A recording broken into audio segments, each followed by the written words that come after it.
वापरतो ती खरंच फक्त एक चिन्हांची यादी आहे की त्यामागे काहीतरी खोल एक वैज्ञानिक रचना दडलेली आहे? चला, आज आपण याच मराठी वर्णमालेच्या जगात डोकावून पाहूया आणि या ध्वनींच्या व्यवस्थेचं रहस्य उलगडूया. शाळेत आपण सगळेच शिकलो नाही का, वर्णमाला म्हणजे अ पासून ञ पर्यंतची एक सरळ यादी. पण कधी विचार केलाय का की ही मांडणी खरंच इतकी साधी, इतकी सरळसोट आहे? हाच प्रश्न खरं तर आपल्याला थेट या रचनेच्या मुळाशी घेऊन जाणार आहे. तर याचं उत्तर आहे अजिबात नाही. तुम्हाला आश्चर्य वाटेल, पण आपली मराठी वर्णमाला ही काहीतरी ध्वनिशास्त्राच्या पक्क्या नियमांवर आधारित आहे. एक अत्यंत विचारपूर्वक आणि हो, वैज्ञानिक रचना आहे.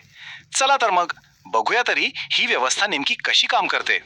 एखादी मोठी गोष्ट समजून घ्यायची असेल तर आधी तिचं बिग पिक्चर पाहणं गरजेचं असतं, नाही का? म्हणून सगळ्यात आधी आपण संपूर्ण वर्णमालेची एक चौकट पाहूया. एकदा हे मोठं चित्र आपल्या डोळ्यासमोर स्पष्ट झालं ना, की मग एक एक लहान भाग समजून घेणं अगदी सोपं होऊन जाईल. तर आकडा आहे 52. हो, बरोबर ऐकलत.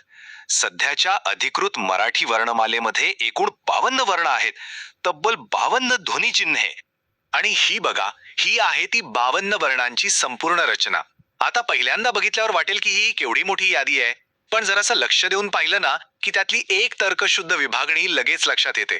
बघा, सर्वात वरती स्वर आहेत, त्यानंतर स्वरादी आणि मग व्यंजनांचे एकदम स्पष्ट असे गट केलेले दिसतील. चला, आता आपण याच प्रत्येक घटकात जरा खोलवर जाऊया आणि बघूया की ही रचना इतकी खास का आहे.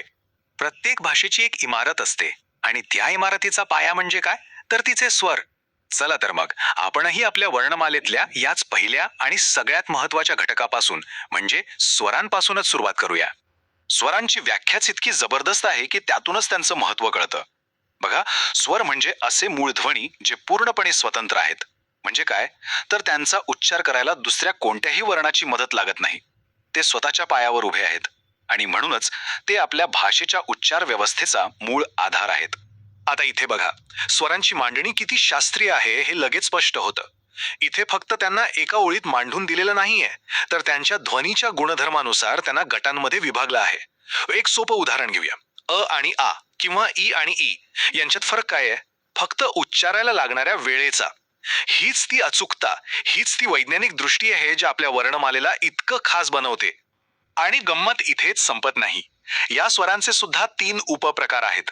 पहिला ऱ्हस्व स्वर, म्हणजे ज्यांचा उच्चार पटकन होतो कमी वेळात.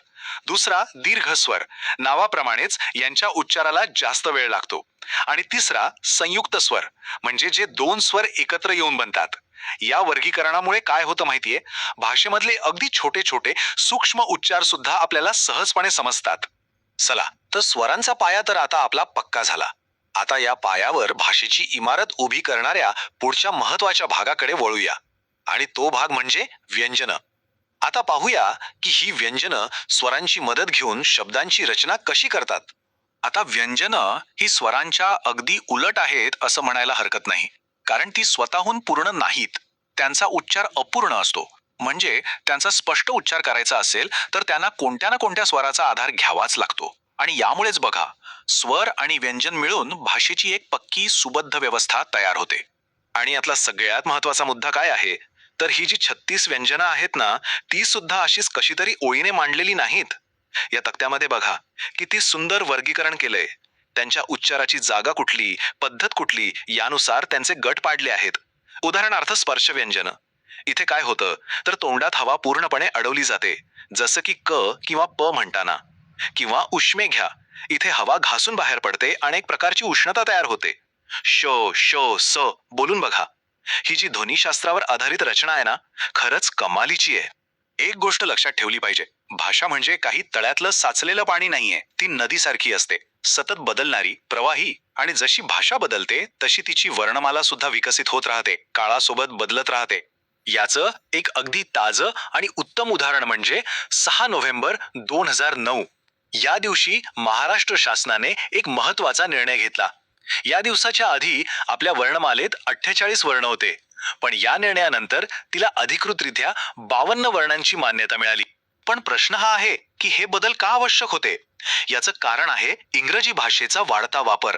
आता बॅट किंवा बॉल सारखे शब्द आपण सर्रास वापरतो, पण यातले ä आणि अ हे ध्वनी मराठीत अचूकपणे लिहायची सोय नव्हती. आणि म्हणूनच या नवीन परकीय ध्वनींना आपलंसं करण्यासाठी ä आणि अ या दोन नवीन स्वरांना आपल्या वर्णमालेत सामील करून घेण्यात आलं.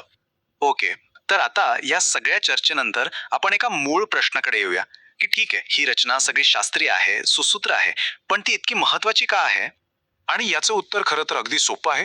वर्णमालेची ही जी वैज्ञानिक आणि तर्कशुद्ध रचना आहे ना, हीच तिची सगळ्यात मोठी ताकद आहे. विचार करा, जेव्हा नियम अगदी स्पष्ट असतात तेव्हा कोणतीही गोष्ट सोपी होते. तसंच भाषेचं आहे. ती शिकणं, वाचणं आणि सगळ्यात महत्वाचं म्हणजे तिचं मूळ स्वरूप जतन करणं, हे सगळं खूप सोपं होऊन जातं. आणि जाता राहता एक विचार करायला लावणारा प्रश्न, जर आपली वर्णमाला जी भाषेचं मूळ आधार आहे ती गरजेनुसार काळानुसार अधिकृतपणे बदलू शकते, तर मग विचार करा, भविष्यात आपल्या भाषेचं स्वरूप काय असेल, ते कसं बदलेल, यावर नक्की विचार करायला हवा.